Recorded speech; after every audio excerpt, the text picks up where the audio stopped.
আসসালামু আলাইকুম everyone, welcome back to my channel. আমি আজকের পর্বে তৈরি করে দেখাবো একটা ভিন্ন রকমের ছোলা বোনা রেসিপি। এটা খেতে কিন্তু অসম্ভব মজাদার হয়ে থাকে। একেবারে ডিফারেন্ট স্বাদের ছোলা বোনা খেতে চাইলে এটা ট্রাই করতে পারেন। আশা করছি আমার আজকের সিম্পল এই রেসিপিটা আপনাদের কাছে অনেক বেশি উপকারে আসবে। এর জন্য এখানে আমি 250 গ্রাম ছোলা সারা রাত ভিজিয়ে এখন পরিষ্কার করে ধুয়ে সিদ্ধ করে নিয়েছি। সরাসরি চলে যাচ্ছি মূল রান্নাতে। চুলায় পরিমাণ মতো তেল দিয়ে দিলাম। এখানে পৌনে 1 কাপ পেঁয়াজ কুচি আর দিয়ে দিলাম স্বাদ মতো কাঁচা ঝাল কুচি, আদা রসুন বাটা দিলাম 1 টেবিল চামচ, হাফ টেবিল চামচ হলুদের গুঁড়া, পরিমাণ মতো লবণ দিয়ে এটাকে খুব অল্প সময়ের জন্য ভেজে নিচ্ছি। চাইলে আপনারা অল্প একটু পানি দিয়েও এটাকে কষিয়ে নিতে পারেন।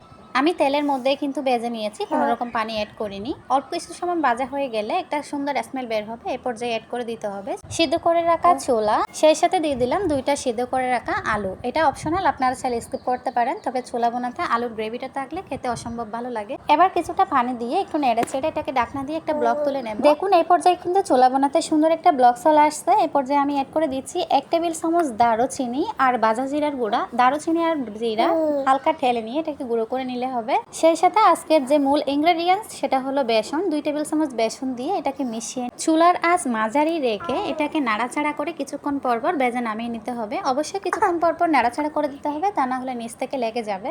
দেখতেই পাচ্ছেন আমি ঢাকনা ছাড়া কিন্তু এটাকে রান্না করে নিচ্ছি।